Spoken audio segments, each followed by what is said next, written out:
యెషయా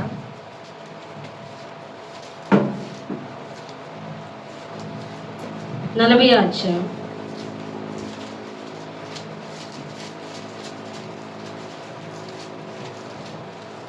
9 నుంచి 11 వచనాలు. సువార్త ప్రకటించుచున్నదానా ఉన్నత పర్వతము ఎక్కుము, యెరూషలేమా సువార్త ప్రకటించుచున్నదానా బలముగా ప్రకటించుము, భయపడక ప్రకటింపుము.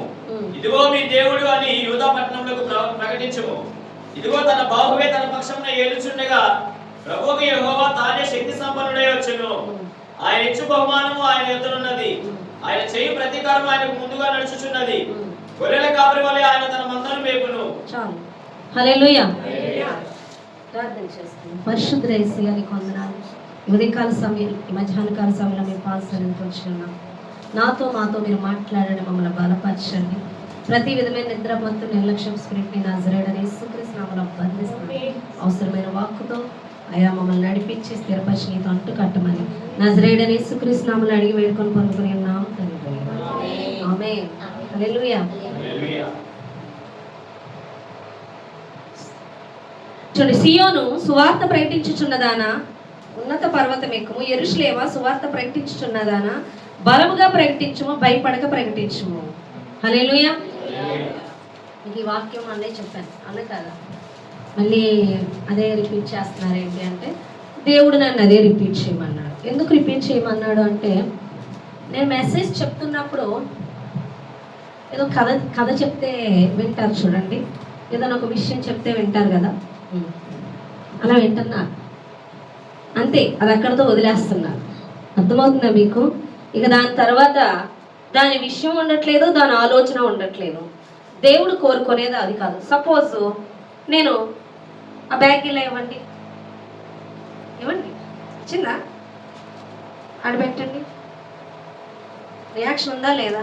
అప్పుడు నేను బ్యాగ్ ఇవ్వండి అన్నాను, మీరు ఏమి అనండి, బ్యాగ్ ఇవ్వండి.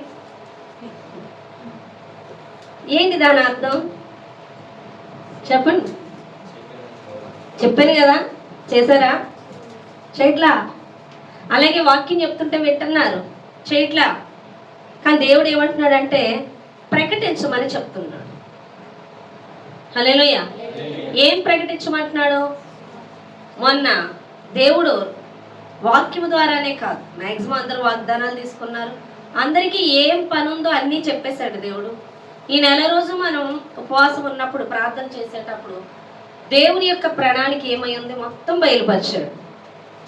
చాలా మందికి దర్శనాలు చూపించాడు. ఏంటి మెయిన్ దర్శనం అంటే, కోత అది పంట కోతకు వచ్చేసింది అంటే పండిపోయింది అంటారు, అవునా కదా? అంటే ఇంకా కోసేయడానికి వచ్చేసింది. అలాగా పంట పండిపోయింది, కొయ్యడానికి ఎవరు అంటే కొయ్యడానికి సిద్ధంగా ఉంది అని దేవుడు చూపించాడు. విస్తారంగా ఉందంట పంట, అదొకటి చూపించాడు. ఇంకొకరికైతే ఇలాగే చేతికి పంట వచ్చేసింది, దాన్ని కొయ్యడానికి కొడవలు పట్టుకొని బయలుదేరుతున్నారు, అది దేవుడు చూపించాడు. ఇంకోటి దేవుడు ఏమని చెప్తాడంటే ఇక్కడ చూడండి, బలముగా ప్రకటించుము, భయపడక ప్రకటింపుము. ఇదిగో మీ దేవుడు అని యూదా పట్టణములకు ప్రకటింపుము. ఇదిగో తన బాహువే తన పక్షముని ఏలుచుండగా ప్రభువు యెహోవా తానే శక్తి సంపన్నుడై వచ్చును. ఆయన ఇచ్చు బహుమానము ఆయన యొద్ద ఉన్నది, ఆయన బాహు మన పక్షంగా నిలుస్తుందంట. యెహోవా తానే శక్తి సంపన్నుడై, మీరు భయపడొద్దు, నా బాహు నీ పక్షాన్ని నిలుస్తుంది, నేను శక్తి సంపన్నుడుగా నీ పక్షాన్ని నిలుస్తాను అన్నాడు. డైరెక్ట్గా టైం లేదు, చెప్పింది చేయమని దేవుడు చెప్తున్నాడు. ఈ సంవత్సరం అంట దేవుడు మొత్తం హృదయాల్ని దున్ని ఉంచాడు. ఏముంచాడు? హృదయాల్ని దున్ని ఉంచాడు. మీరు విత్తడమే వెంటనే ఆత్మలు కదులుతాయి. అర్థమవుతుందా? మీరు విత్తడమే పని, వెంటనే ఆత్మలు కదులుతాయి.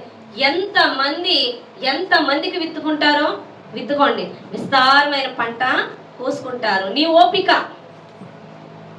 కానీ ఈ సమయం, ఈ సంవత్సరం, ఈ 2026 విస్తారంగా సువార్త ప్రకటించవలసిన దినం, సంవత్సరం అని దేవుడు మాట్లాడుతున్నాడు.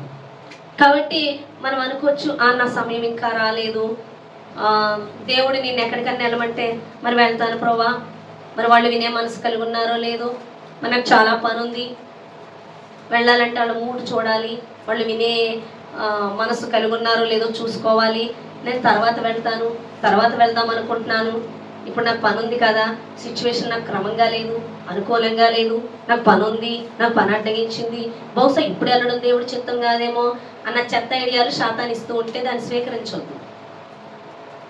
ఈ క్షణం వెళ్ళమంటే ఈ క్షణమే కదలాలి. కదిలిపో అని చెప్తున్నాడు దేవుడు. నేను ఉపవాస దినాల్లో పరిశుద్ధాత్మ దేవుడు ఎప్పుడు చెప్పాడో అప్పుడే కదలాలని చెప్పాను. ఇప్పుడు చెప్తున్నాడు. నాతో అయితే చెప్పిన మాట, నేను మెసేజ్ అడిగినప్పుడు అసలు నేను చెప్పిన మెసేజ్కి ఎవరు కదలేరు అని దేవుడు అడుగుతున్నాడు. విన్నారు, మనసులో ఉంచుకున్నారు, అదే పనిలో ఉన్నారు తప్ప దాన్ని ఆచరణలో పెట్టలేదు, ఎవరు కూడా కదలలేదు అని దేవుడు మాట్లాడుతున్నాడు. కదలాలి. ఒక్కొక్కరిని కూడా ఒక్కొక్క ప్రాంతంలో దేవుడు పెట్టాడు. అందరూ మందిరంలోనే సేవకులుగా లేవు. ఒక్కొక్కరు చదువుకోవడానికి వెళ్తున్నారు, ఒక్కొక్కరు పనికి వెళ్తున్నారు, ఒక్కొక్కరు జాబ్కి వెళ్తున్నారు, అనేకులు అనేక చోట్లకి వెళ్తున్నారు. ఎందుకు పంపిస్తున్నాడు అంటే ఆయా ప్రాంతాల్లో ఉన్న మనుషులను నీకు సువార్త చెప్పడానికి దేవుడు అప్పగించాడు. అర్థమవుతుందా? దేవుడు ఒక మాట అంటున్నాడు పేతురుని, పేతురు నువ్వు నన్ను ప్రేమిస్తున్నావా అని అడిగాడు. ప్రేమిస్తున్నాను ప్రభువా 3 times అడిగాడు. అది నీకే తెలుసు నేను నిన్ను ప్రేమిస్తున్నాను. అయితే నా గొర్రెలు కాయమని దేవుడు చెప్తున్నాడు. దేవుడు వెంటనే పని అప్పగించేవానిలా ఉన్నాడు దేవుడు. హల్లెలూయా. ఇంకో విషయం దేవుడు చెప్తున్న మాట ఏంటంటే, ఈ యొక్క విస్తారమైన పంట ఉంది, అయితే విస్తారముగా అపవాది కూడా పనిచేస్తున్నాడు. వాడు కూడా సమయం అయిపోయిందని వాడి దూతలతో వాడు పరుగులు ఎత్తుతున్నాడు. అయితే వాడి దూతలు బాగానే పనిచేస్తున్నాయి. అయితే మనం ఇక్కడ పని చేయవలసి ఉన్నది. ఆ పని నీకు ముందే నెల క్రితం మీకు అప్పచెప్పాను, భాషల్లో ప్రార్థన చేయడం. మీరు ఎప్పుడైతే భాషల్లో ప్రార్థన చేస్తారో దేవదూతలు విడుదలై అంటే దేవదూతలకి పని అప్పగించిన వారం అవుతాం, దేవదూతల్ని పంపిన వారం అవుతాం ఆ పని కొరకు. అంటే నువ్వు భాషల్లో ప్రార్థన చేయాలి. ఇంకోటి, ఎక్కువ ప్రార్థన చేయాలి, దానికి మించి స్తుతి ఆరాధన చేయాలి అని దేవుడు మాట్లాడుతున్నాడు. ఎక్కువ స్తుతి ఆరాధన అది ఎక్కువ ఉండాలి. అది ఎంత ఎక్కువ ఉంటే అంతగా దేవుని యొక్క రాజ్యము విస్తరింపబడుతుంది, ఆత్మ ఈజీగా మీకు పట్టబడతాయి. మీరు ఎక్కువ స్తుతి ఆరాధన, మీరు ఉదయం నుంచి రాత్రి వరకు పనులు చేసుకున్నా మీ నోరు ఖాళీయేగా, మీరు భాషలు మాట్లాడుతూనే ఉండండి, ఆరాధన చేసుకుంటూనే ఉండండి, స్తుతి చెల్లిస్తూనే ఉండండి. ప్రతి దినం ఎక్కడికి వెళ్ళినా నాకు ఆత్మలో మన కాన్సన్ట్రేషన్ ఎలా ఉండాలంటే, నువ్వు ఏ పనికి వెళ్ళినా ఇక్కడ ఈ ఆత్మను నాకు అప్పగించు అని దేవుని యొక్క పని మీద తీవ్రత కలిగి ఉండాలని దేవుడు మాట్లాడుతున్నాడు. హల్లెలూయా. నువ్వు ఆరాధన చేస్తున్నప్పుడు, నువ్వు స్తుతి చెల్లిస్తున్నప్పుడు దేవుని ప్రజెన్స్ నీతో వస్తూ ఉంటుంది, దేవుడి సన్నిధి నీతో వస్తుంది. నువ్వు ఆరాధన ఎంత చెల్లించి స్తుతి చెల్లిస్తుంటావో, నువ్వు వాక్యం చదివినప్పుడు కూడా నీకు అంత మాధుర్యంగా అనిపిస్తుంది. తేనె, జుట్టి తేనె ధారల వంటిది, అవునా కదా? తేనె వంటి మాధుర్యాన్ని ఎప్పుడు కలిగిస్తుంది అంటే ఆయన స్తుతించి ఆరాధించినప్పుడు దాని యొక్క అర్థము అంత అందంగా మనకి అంత తీయగా అనిపిస్తుంది అన్నమాట. కాబట్టి ఎక్కువ స్తుతించి ఆరాధిస్తూ నువ్వు బైబిల్ చదివే వ్యక్తిగా నువ్వు ఎక్కువ ఉండాలి. భాషను మాట్లాడుతున్నప్పుడు, నువ్వు బయటికి వెళ్తూ ఉన్నప్పుడు, ఇవన్నీ చేస్తూ ఉన్నప్పుడు నీకు విస్తారంగా ఆత్మలో అప్పగించబడతాయి. దేవుడు ఈ సంవత్సరం ఇంకో మాట కూడా చెప్తున్నాడు, ఎంతసేపు మన విషయాల మీద మనసు కలిగి ఉండకూడదు.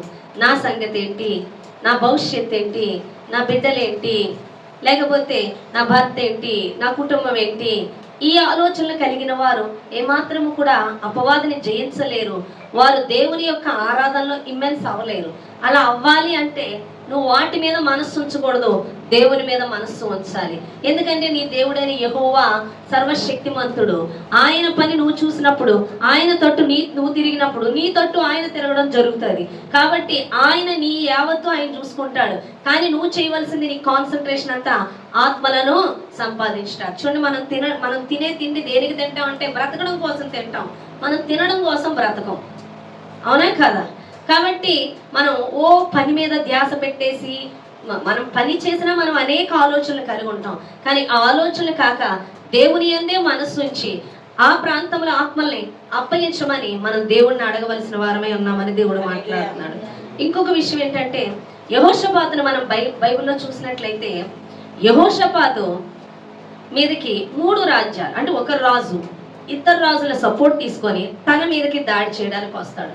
కానీ యెహోషాపాతుతో అన్న మాట ఏంటంటే, నీ దేవుడని యెహోవా నిన్ను కాపాడతాడు అనుకుంటున్నావా? అంత ధీమాగా ఉన్నావు.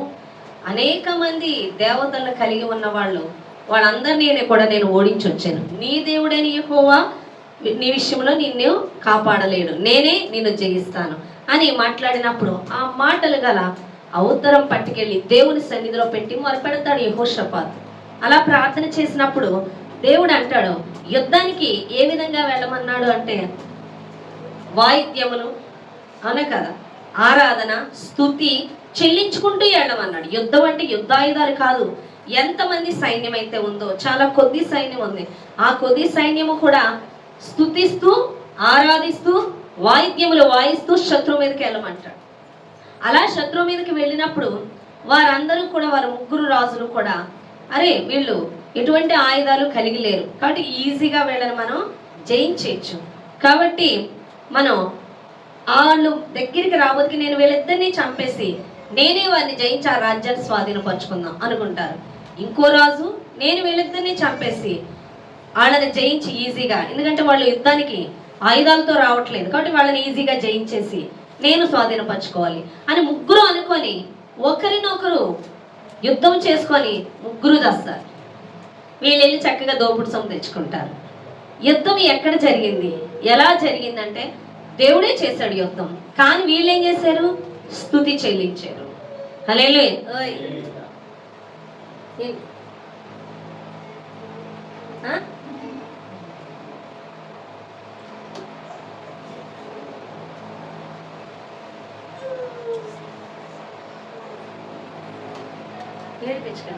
హల్లెలూయా. మీకు అర్థమైందా? కాబట్టి స్తుతి చెల్లిస్తున్నప్పుడు విజయం వస్తుంది. మీరు ఎప్పుడైతే స్తుతి చెల్లిస్తారో, ఆరాధన చెల్లిస్తారో దేవుడు ఆత్మని ఈజీగా అప్పగిస్తాడు. ఒక ఎగ్జాంపుల్ చెప్తాను. దేవుని ఎరగని వాళ్ళు, ఒకవేళ దేవుని బిడ్డలు అయినప్పటికీ ఆత్మచేత నింపబడని వాళ్ళ పక్కనే కూడానే ఉంటాయి. ఏముంటాయి? నేను దెయ్యాన్ని కదలే, దెయ్యాలు ఉంటాయి. హల్లెలూయా. పక్కనే ఉంటాయి. ఏదో ఒక అలవాటుతో ఉంటాయి, ఏదో ఒక బ్యాడ్ వాళ్ళలో, అనే కదా, వాళ్ళని ఆవరించి ఉంటాయి. అంత త్వరగా ఈజీగా మీరు వెళ్ళి ఈ ఆత్మని తీసుకొని మందిరానికి నడిపించలేరు. ఎందుకంటే ఎవరుంటారు? వాడు ఉంటాడు కూడా. వాడు దేనికి లొంగుతాడు? ఎక్కడ ఉండడు? దేవుని స్తుతి ఎక్కడుందో, దేవుని ఆరాధన ఎక్కడుందో అర్థమవుతుందా? అక్కడ వాడు ఉండలేడు. నువ్వు ఆరాధించే వ్యక్తిగా, స్తుతించే వ్యక్తిగా, భాషలో మాట్లాడే వ్యక్తిగా ఉన్నప్పుడు, నువ్వు ఒక వ్యక్తి దగ్గరికి వెళ్తున్నప్పుడు చెప్పడానికి ఆ ప్లేస్ అది ఖాళీ చేయాలి అపవాది. అప్పుడు ఈ యొక్క ఆత్మ ఎవరి స్వాధీనం అవుతుంది? నీ స్వాధీనం అవుతుంది. నువ్వు ఈజీగా ఆత్మను పట్టి మందిరాన్ని తీసుకురాగా. అర్థమవుతుందా? నేను వెళ్తుంటే వాక్యం వాళ్ళకి అర్థమవట్లేదు, అమ్మో వాళ్ళు వినరు, వాళ్ళు యాక్సెప్ట్ చేయరు, అంత త్వరగా వారు కదులుతారా, వాళ్ళు చాలా కఠినంగా ఉన్నాయి వాళ్ళ హృదయాలు అంటే, వారి హృదయాలు సిద్ధపరిచేసాడు దేవుడు. కానీ వారి హృదయాలు సిద్ధపడిన రెడీగా పట్టుకొని ఒకడు ఉన్నాడు. వాడిని జయించాలంటే ఖచ్చితంగా మనం ఏం చేయాలి? ఆరాధికులుగా ఉండాలి. దేవుణ్ణి ఆరాధించే వారిగా, ఆశ కలిగిన వారిగా, ఆత్మలను పట్టాలని, ఆత్మలను దేవుని రాజ్యానికి చేర్చాలని ఆరాధన కలిగి ఉండాలి. దేవుని ఆరాధన కలిగి ఉండాలి. ఆయన స్తుతించాలి. మనం భాషలో ప్రార్థన చేయాలి. ఈ మాత్రం ఆకూడదు. అట్ ది సేమ్ టైం వాక్యం అనేది ఖడ్గాన్ని కలిగి ఉండాలి. కాబట్టి వాక్యం చదువుతున్నప్పుడు మీకు బోరు కొట్టదు. ఇంతకుముందు కొంచెం చదివి అబ్బో చాలా వాక్యం చదివేసాం అనుకుంటారేమో. కాదు, అది అతి మధురంలా అనిపిస్తుందంట. కాబట్టి వాక్యం కూడా మీరు సమృద్ధిగా కలిగి ఉంటారు.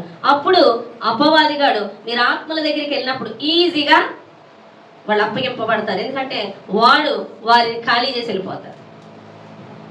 హల్లెలూయా. అర్థమవుతుందా మీకు? కూర్చో. చూడండి, యేసుప్రభువు వారు అది దిగిన వెంటనే ఆ సమాధుల దగ్గర ఎవరుంటారు? పిచ్చోడు ఉంటాడు, అవునా కదా? ఆ పిచ్చోడు వచ్చినప్పుడు ఏం చేశాడు? ఆ పిచ్చోడు ఏమంటున్నాడు? యేసుప్రభువు వారు రాగానే, సర్వోన్నతుడైన దేవుని కుమారుడా, నాతో మీకు మా సమయం ఇంకా అవ్వలేదు, మాతో నీకు పని ఏంటి అంటున్నాడు. అంటే ఎవరు మాట్లాడారు? ఫస్ట్ ఎవరు ఎదుర్కొన్నారు?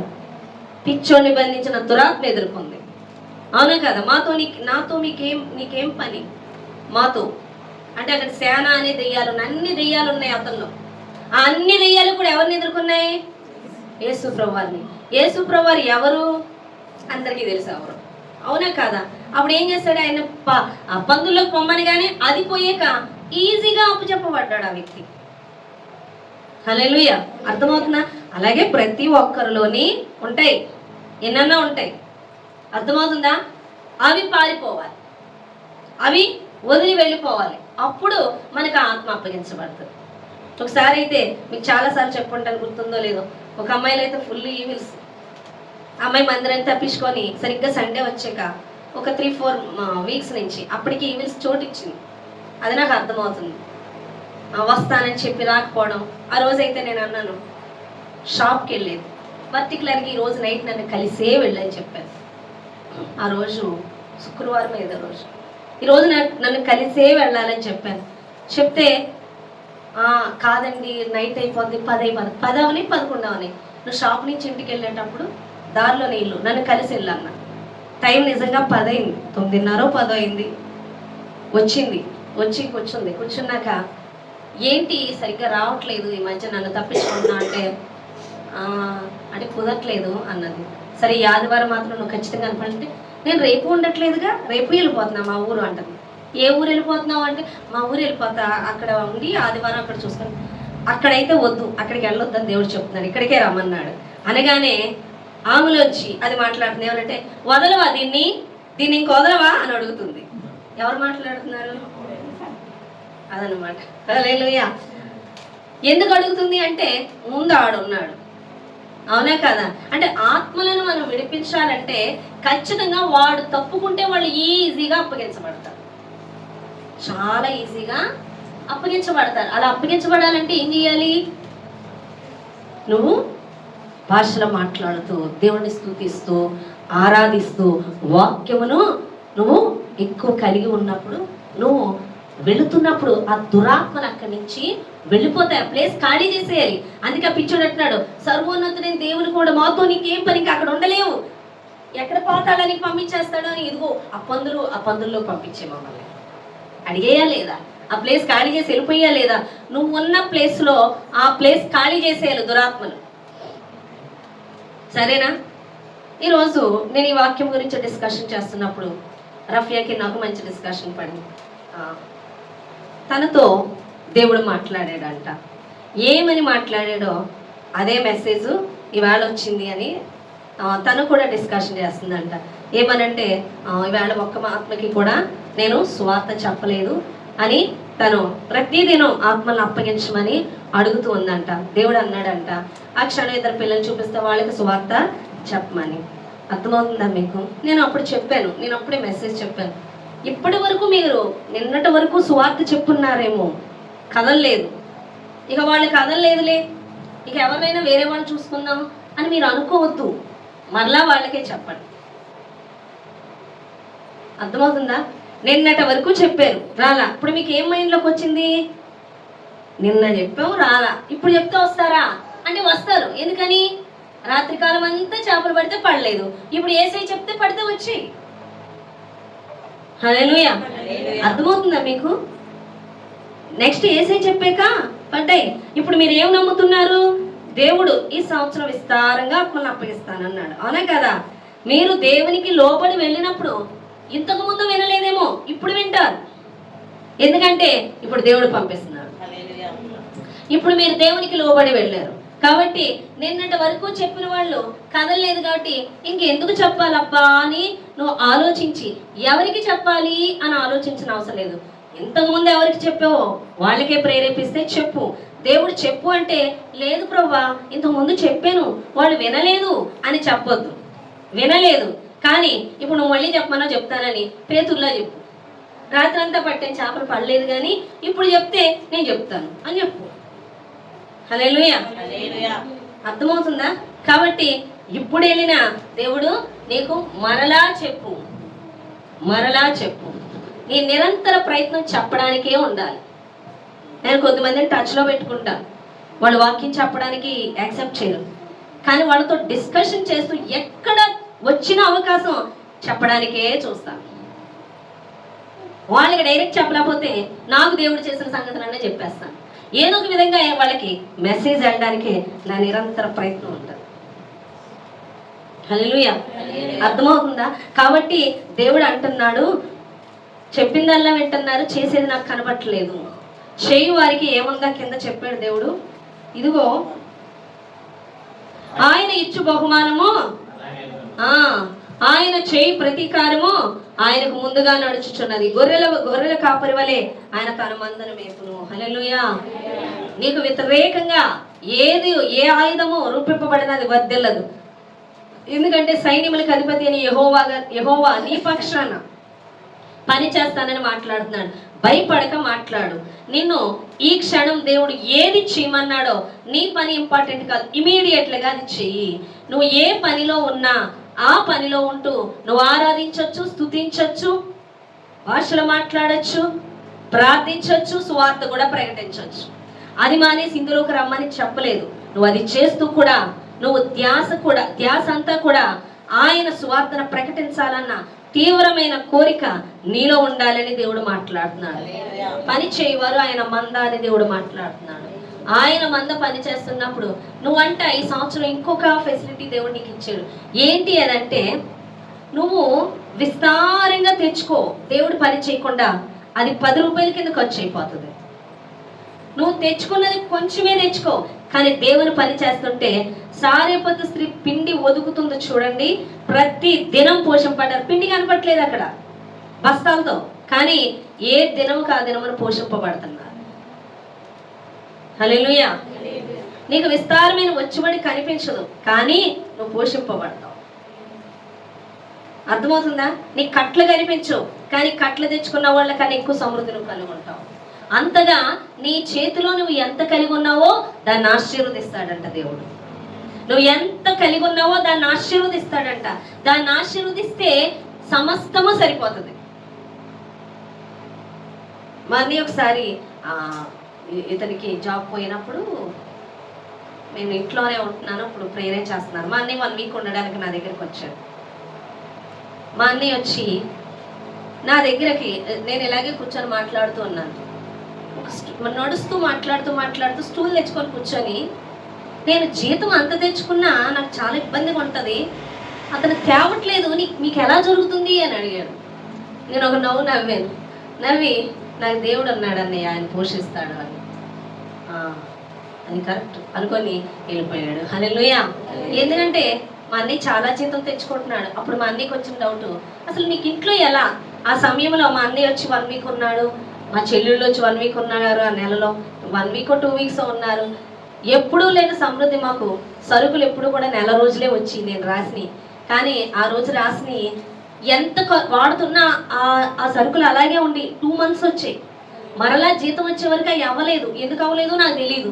నా కాన్సన్ట్రేషన్ వాటి మీద లేదు. వండేస్తున్నాం, చేసేసుకుంటున్నాం, కానీ కాన్సన్ట్రేషన్ అంతా వాక్యం మీద, పరిచర్య మీద. అతనికైతే ఆ జాబ్ వెతుక్కోవడం, నేనేమో నీ చిత్తమైతే నీవి లేకపోతే తీసిపాడే అని నేను. హల్లెలూయా. ఇదే పనిలో ఉండేవాళ్ళం, కానీ ఈ సరుకులు కూడా నాకు లేదు. తర్వాత నేను ఆలోచించా, సరుకులు అయిపోయింది, ఎన్ని నెలలు వచ్చాయి? నెలకి తెచ్చుకునే వాళ్ళంగా, అసలు ఎలా వచ్చింది సమృద్ధి అని ఆలోచించాను. ఉన్నదాన్నే దేవుడు ఒదిగేలా చేస్తాడు, సమృద్ధిస్తాడు. మనకే ఆశ్చర్యం, ఎలా పోషింపడ్డా అంటే మనకే తెలియదు. ఆయన ఉన్నదాన్ని ఆశీర్వదిస్తాడు. ఈ సంవత్సరం అంటున్నాడు దేవుడు, బహుశా నువ్వు దేవుని పని చేయడానికి నువ్వు సిద్ధపడుతున్నప్పుడు సడన్ గా నీ కాన్సన్ట్రేషన్ తప్పించడానికి నీ గుప్పులు ముయ్యొచ్చు, నీ చుట్టూ ఉన్న పరిస్థితులు సమస్యను రైజ్ చేయొచ్చు, ఎక్కువ చేయొచ్చు. నువ్వు అనుకొని అయ్యి బాబోయ్ నా పరిస్థితి ఏంటని దాని మీద దృష్టి పెట్టుకో. అది దేవుని చేతులకు అప్పగించి అది ఆశీర్వదింపబడుతుంది. నిశ్చయంగా ఆ సమస్య నీకు సమస్యగా అనిపించకుండా దేవుడు చేస్తానని దేవుడు మాట్లాడుతున్నాడు. 10,000 తెచ్చుకున్నప్పుడే నాకు ఇంట్లో బాకీలు తీరట్లా, ఇప్పుడు నాకు 5,000 వచ్చింది. ఎలాగంటే 10,000 తెచ్చుకున్నప్పుడు దేవుని చేతిలో లేవేమో, కానీ ఇప్పుడు 5,000 తెచ్చుకున్నప్పుడు నువ్వు దేవుడు పని చేస్తుంటే నువ్వు దేవుని చేతిలో ఉన్నావు. నువ్వు 20,000 కన్నా ఎక్కువ సమృద్ధి దేవుడు నీకు చూపిస్తాడు. అది దేవుడు మాట్లాడుతున్నాడు. హల్లెలూయా. నువ్వు తెచ్చుకున్నది కొంచెమైనా దాన్ని విస్తారంగా నేను దీవిస్తాను. కాబట్టి నీ కాన్సన్ట్రేషన్ వాటి మీద కాదు. నువ్వు నన్ను ఈ సమయంలో, ఈ సంవత్సరం నువ్వు ఎన్ని ఆత్మలు పడతావో విస్తారంగా. వారి హృదయాలు దున్నబడి ఉన్నాయి, కానీ వారు కట్టబడి ఉన్నారు, బంధింపబడి ఉన్నారు అపవాది చేతిలో. కానీ హృదయాలు దున్నబడి ఉన్నాయి. నువ్వు విత్తిన వెంటనే వారు లోబడ్డానికి. ఆ అపవాదిని జయించాలి అంటే యేసు ప్రభువు వారు అడుగు పెట్టగానే సేన అనే దెయ్యాలు పట్టిన వాడు ఏ విధంగా ఆ ప్రాంతాన్ని ఆ వ్యక్తిని విడిచిపోయాయో, నువ్వు అడుగు పెట్టినప్పుడు ఆ ప్రాంతాన్ని ఆ వ్యక్తిని విడిచిపోతాయి. అలా పోవాలంటే నీ ఒక ఆరాధికునిగా, నువ్వు స్తుతించే వ్యక్తిగా, వాక్య గ్రహింపు కలిగిన వ్యక్తిగా, వాక్యాన్ని ఎక్కువ చదివే వ్యక్తిగా, తర్వాత భాషలు మాట్లాడుతూ నువ్వు కదులుతున్నప్పుడు ఆ ప్రాంతాలు నీకు అప్పగించబడతాయి అని దేవుడు మాట్లాడుతున్నాడు. హల్లెలూయా.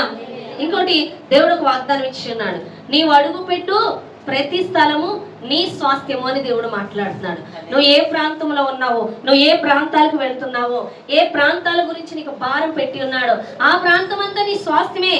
హల్లెలూయా, హల్లెలూయా.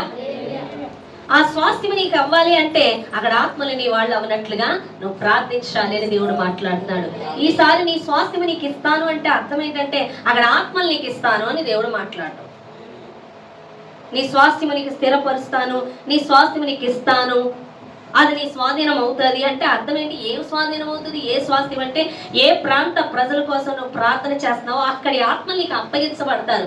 ఆ స్థలము ఆ ఊరు మనకెందుకు? అక్కడి ఆత్మలు నీ వాళ్ళు అయినప్పుడు అదే నీ స్వాస్థ్యం. ఇప్పుడు విజయవాడ ఉంది, మీరు ఎవరు లేదా నాకు ఇక్కడ పని ఏంటి? అవునా కదా? ఇది నా స్వాస్థ్యం ఎలా అయింది? మీరు ఉన్నారు కాబట్టి అయ్యింది. మీరు లేకపోతే నా పుట్టిని చెక్కేస్తాను. అవునా కదా? అవునా? కానీ నా స్వాస్థ్యం ఎలా అయింది? మీరుండమంటే. హల్లెలూయా. అలాగే మీ స్వాస్థ్యం మీకు ఇస్తాను అంటే అర్థం ఏంటి? స్థలాలు పొలాలు అని కాదు, అక్కడ ఆత్మలు ఎవరి కోసం మీరు భారం కలిగి ఉన్నారో ఆ ఆత్మలు మీకు అప్పగిస్తాను అని దేవుడు మాట్లాడుతున్నాడు. ఎంతమందికి అర్థమైంది? హల్లెలూయా. కాబట్టి దేవుడు అంటున్నాడు, చెప్పింది వినడానికి ఊకొట్టడానికి నేను చెప్పలేదు, పని అప్పగిచ్చాను, కదలమని చెప్పాను, ఈ క్షణమే కదలమంటున్నా. ఎందుకంటే పంట అంతా రెడీగా ఉంది, కోసేవారు కావాలి, నేను అప్పగిస్తాను, అయితే బయలు వెళ్ళండి. అయితే ఒకటి, దేవదూతలు మీరు చెప్పినప్పుడు పని జరిగించులాగా, దేవుని శక్తి పని చేయలాగా, అపవాది అక్కడి నుంచి ఖాళీ చేయలాగా నువ్వేం చేయాలి? ఏం చేయాలి? భాషలు మాట్లాడే వ్యక్తిగా ఉండాలి, స్తుతించే వ్యక్తిగా ఉండాలి, ఆరాధించే వ్యక్తిగా ఉండాలి. నువ్వు ఎంత ఆరాధన చేస్తావు, వచ్చి నువ్వెంత స్తుతిస్తావు, ఎంతగా భాషలు మాట్లాడుతావు, మాట్లాడచ్చు. ఉదయం నుంచి రాత్రి వరకు నీ నోరు ఖాళీయేగా, తింటూ మాట్లాడచ్చు, అవునా? పని చేసుకుంటూ మాట్లాడచ్చు, పాటలు పాడుకోవచ్చు. ఈ హృదయంలో తపనంతా కూడా ఆత్మను పట్టాలి. ఈ తపన కలిగి నువ్వు వెళ్తున్నప్పుడు విస్తారంగా నీకు ఆత్మలు అప్పగించబడతాయని దేవుడు మాట్లాడుతున్నాడు. ఎందుకంటే అది యుద్ధము. నువ్వు ఆరాధన చేస్తూ వెళ్తుండగా శత్రు దుర్గాలు ఎలా కూలిపోయో, యెహోషాపాతు పక్షాన్ని దేవుడు ఎలా పనిచేసి శత్రువులంతటినీ కూల్చాడో ఆరాధన ద్వారా. మనం ఆరాధించుండగా మన సంఘం అంతా కూడా ఆత్మతో నింపబడిన వారే ఆరాధన చేస్తున్నప్పుడు మన ప్రాంతాల్లో ఉన్న శత్రు దుర్గాలన్నీ కూల్చివేయబడతాయి. నేను ఎక్కువ సీతనపేటలో అద్దుకున్నప్పుడు నాకు ఉదయం నుంచి సాయంత్రం వరకు మినిమం 9 నుంచి సాయంత్రం 9 వరకు నాకు ఖాళీ. స్టార్టింగ్లో నేను ఎక్కువ ఏం చేసేదాన్ని అంటే పుస్తకాలన్నీ పెట్టుకొని నాకు పాటలు రావు, పాడుకుంటూనే ఉండేదాన్ని. ఏదో వచ్చిన పాటలు పాడేసుకునేదాన్ని, ఏసు రక్తం చెప్పేసుకునేదాన్ని, భాషలు మాట్లాడేసుకునేదాన్ని, బైబుల్ విస్తారంగా బైబుల్ చదివేదాన్ని. ఒకసారి సడన్గా నాకు పాటలు ఒకసారి నేను ఎలా పాడుతున్నాను చిన్న ఫోన్ ఉంటే నేను రికార్డ్ చేసుకొని నేను అన్నాను, భయపడిపోయాను. అమ్మో ఇంత భయంకరంగా పాడుతున్నాను, ఇంకోసారి నేను పాడకూడదు, ప్రభా ఏమనుకోక నేను పాడనని చెప్పేసి ఆయనకి నేనే చెప్పేసుకొని వాక్యం చదివేసుకొని పడుకుండిపోయాను. వెంటనే కాదా స్టేజ్ మీదకి ఎక్కి చర్చిలో వాళ్ళు బాగా పాడతారంట, వాళ్ళు బాగా పాడలేకపోతున్నారంట. ఇదేంటి పాట ఈజీయే కదా వీళ్ళు పాడలేకపోతున్నారు అని నేను ఎక్కువ పాడేస్తున్నానంట. బాగా ఇదేనా అనుకున్నానంట, బాగా పాడేస్తున్నానంట. లేచి ఏంటి కళ ఇలా వచ్చింది అనుకొని నా చుట్టూ పుస్తకాలు ఉన్నాయిగా, చేతికి వచ్చింది ఒక పత్రిక ఏదో వస్తే అది తీసి ఇలా ఓపెన్ చేసి చదువుతుంటే అందులో ఆ పత్రికలో ఒక ముసలాయన బాగా పాడేవాడంట ఒక ఆయన. తర్వాత ఆయన ఇంకా పాడడం మానేశాడంటే యవనస్తులు పాడుతున్నారంట. అప్పుడు దేవుడు అడిగాడంటే ఈయన వెనకాలకు వచ్చిందంటే, నువ్వెందుకు పాడలేదని. ప్రభావ వాళ్ళు యవ్వనస్తులు కదా, మరి నేను ముసలాన్ని అయిపోయాను కదా, నాకు గొంతు వణుకుతూ వస్తుంది, బాగాలేదు కదంటే, కాదు నాకు నీ ఆరాధనే కావాలని. అసలు నేను పడుకుంటే ఆ కాలేంటి, ఇది చదివితే ఈ పాట కోసమే రావడం ఏంటి అన్నప్పుడు పరిశుద్ధాత్ముడు నాతో మాట్లాడుతున్నాడు, నువ్వు పాడితేనే నాకు ఇష్టం అని దేవుడు మాట్లాడాడు. స్పష్టంగా విన్నాను ఆ స్వరం, నేనా అంటే అవును, నువ్వు పాడితేనే నాకు ఇష్టం అని దేవుడు మాట్లాడాడు. అప్పటి నుంచి నేను మోకాళ్ళ మీద కూర్చొని పాటలన్నీ నేనే పాడేదాన్ని. విషయం ఏంటంటే రాగం అది వేరు ఇది వేరు, నా ఇష్టం వచ్చిన రాగాలు తీసుకునేదాన్ని. నిజంగా నాకు రాగాలు తెలియవు, అలా పాడేసుకునేదాన్ని. అయితే దేవుడు ఆ రోజు ప్రజెన్స్ బాగా దిగేది, దేవుడు మాకు బలంగా వచ్చేది. వచ్చేవాళ్ళు అందరూ అనేవారు, సింగర్స్ పాడిన అనేవారు మీరు పాడితే బాగుంటుంది, మీరు పాడితేనే ఇక్కడ ఆరాధన చేసినట్టు ఉంటుంది అనేవారు. ఎందుకు అంటే దేవుడు ఆ రోజే చెప్పాడు నాకు. హల్లెలూయా. 2008లోనో 7లోనో చెప్పాడు, 7లోనో. అప్పుడే ఇష్టపడ్డాడు. అప్పటికే నాకు ఏమీ రావు పాటలు. దేవుడు అంతలాగా కోరుకుంటున్నాడు. అంటే ఆ ఆరాధన అయినా నేను పాడేసిదాన్ని నెక్స్ట్ వచ్చినట్టు పాడేస్తుంటే ఇక్కడ ప్రాంతం కదిలింపబడడం జరిగింది. విజయవాడ నా చేతికి అప్పగించడం జరిగింది. హల్లెలూయా. అర్థమవుతుందా? నేను వచ్చిరాని పాటలు పాడుతుంటేనే అపవాది నాకు కళ్ళల్లో దేవుడు చూపించాడు. ఎంతంత గుడ్లేసుకొని చూసేది నా వంక. నా ఆరాధన దానికి కలిపేది. హల్లెలూయా. ఎందుకంటే హృదయములో ఆయన మీద ఆశ. అర్థమవుతుందా? ఆ అభిషేకం దాన్ని కాలుస్తూ ఉంటది. అంటే ఆరాధనకి అంత శక్తి ఉంది అని చెప్తున్నాను నేను. హల్లెలూయా. నువ్వు అభిషిక్తుడివై నువ్వు ఆరాధన చేస్తుంటే దుష్టుడు కాలిపోతాడు. ఆ ప్రాంతాన్ని ఖాళీ చేయవలసిందే నువ్వు స్తుతిస్తుంటే. నీ స్థుతి, నీ ఆరాధన ఆ ప్రాంత ప్రజలను విడిపిస్తుంది. నువ్వు సువార్తకి వెళ్తున్నావు, భాషల్లో మాట్లాడి ఆరాధించిన వ్యక్తిగా నువ్వు వెళుతున్నప్పుడు ఆ దుష్టుడు వాళ్ళని విడిచి పారిపోతాడు. ఆ ఆత్మ నీకు అప్పగించబడుతుంది. సేన అనే దెయ్యాలను అతను విడిచిపెట్టి వెళ్ళిపోయాక ఆ వ్యక్తి మామూలు వ్యక్తిగా మార్చబడ్డాడు. హల్లెలూయా. కాబట్టి నువ్వు వీళ్ళకి సువార్త చెప్పిన వింటలేదు, వాళ్ళకి సువార్త చెప్పిన వింటలే, వాళ్ళు వింటలే, వీళ్ళు వింటలేదు కాదు. వాళ్ళలో ఉన్న దురాత్మలను, వాళ్ళని బంధించిన దురాత్మలను నువ్వు వెళుతున్నప్పుడు ఆ ప్రాంతాన్ని, ఆ ప్రజల్ని కూడా విడిచి పారిపోవాలి. అంతగా దేవునికి లోబడాలి, అంతగా ఆయన ఆరాధించాలి, అంతగా ఆయన స్తుతించాలి, అంతగా ఆయన మహింపరచాలి. అప్పుడు నువ్వు ఆ ప్రాంతానికి వెళ్ళినప్పుడు అవి పారిపోవాలి. ఆ వ్యక్తి నీ స్వాధీనం అవ్వాలి. హల్లెలూయా. అలా నేను స్వాధీనానికి ఇవ్వడానికి ప్రతి హృదయము దున్నే ఉంది. మీరు విత్తనం వేయడమే వచ్చేస్తారు. అయితే ఆ బంధించబడిన దురాత్మ నుంచి విడుదల కావాలంటే స్తుతి, ఆరాధన, భాషలు, వాక్యము మీకు కావాలి అని దేవుడు మాట్లాడుతున్నాడు. అది చేస్తూ ఈ క్షణమే నేను మౌనముగా ఉండక మీరు మాట్లాడండి, నేను శక్తివంతుడిగా మీ పక్షాన నేను పని చేస్తానని దేవుడు మాట్లాడుతున్నాడు. ఈ సంవత్సరం మనకి దేవుడు ఇచ్చేశాడు, భయపడక మాట్లాడమంటున్నాడు. ఆయన కదులుతానంటున్నాడు. ఈ సంవత్సరం ఇచ్చేసాడు అంటే ఎందుకు ఇచ్చేసాడు అంటారు? దేనికి ఇచ్చేసాడు? రాకడ అంత సమీపంగా ఉంది కాబట్టి, ప్రజల మీద కనికరం ఉంది కాబట్టి, దేవుడికి ఏ ఒక్క ఆత్మ నశించుకోకూడదు కాబట్టి మనల్ని అశ్రద్ధ మినిస్టర్లో ప్రతి ఒక్కరిని సిద్ధపరిచాడు.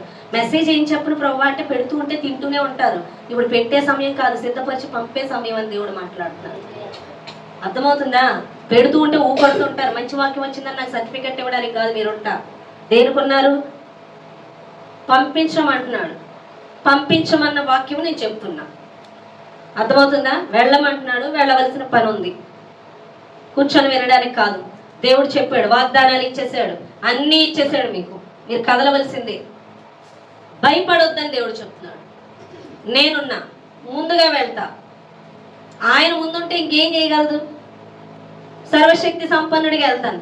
ముందు ఆ మాట నమ్మి మీరు వెళ్ళాలి. హల్లెలూయా. అది మైండ్లో ఉంచుకోవాలి. కానీ ఆ ఎదుట వ్యక్తి పరిస్థితుల్ని, మన పరిస్థితుల్ని మీరు తయారీ చేసుకుంటూ ఉండొద్దు. చెప్పిన వాని వైపు చూసి మీరు వెళ్ళాలి. సముద్రంలో చేపలు రాత్రంతా పట్టలేదు కదా అన్నది ఆలోచించలేదు పేతురు. లోతుకి వెళ్ళట్లేదు కదా, ఒడ్డునే ఉన్నాం కదా, ఇక్కడ ఎందుకు పడతాయి అని ఆలోచించలేదు. ఒకటే దేవుడు చెప్పాడు, చేశాడు. ఈ రోజు కూడా నీ పరిస్థితులు, ఎదుటి పరిస్థితులు నువ్వు చెప్పొద్దు, మనుషుల్ని కూడా చెప్పొద్దు. నిన్నటి వరకు కాదు, ఈ మెసేజ్ వినక ముందు చెప్పేవేమో, వినలేదేమో, ఇక వాళ్ళకి చెప్పాను వినలేదు అని అనొద్దు. ఇప్పుడు చెప్తున్నాడు దేవుడు, వెళ్ళి చెప్పు. నిశ్చయంగా దేవుడు అప్పగిస్తాడు. హల్లెలూయా. కాబట్టి దున్నబడే ఉంది, కోయడమే నీ పని. అంటే హృదయాలు దున్నబడి ఉన్నాయి, విత్తనాలు విత్తడమే నీ పని. ఆత్మలను మందిరం వరకు నడిపించాలి, వెదజల్లి వదిలేయడం కాదు. ఆత్మ ఎడల శ్రద్ధ ఉండాలి. చాలా మందికి అటువంటి శ్రద్ధ ఉండదు. సువార్త చెప్పేసేమా వదిలేసేమా అనే పిచ్చి మొహాలు ఉంటాయి.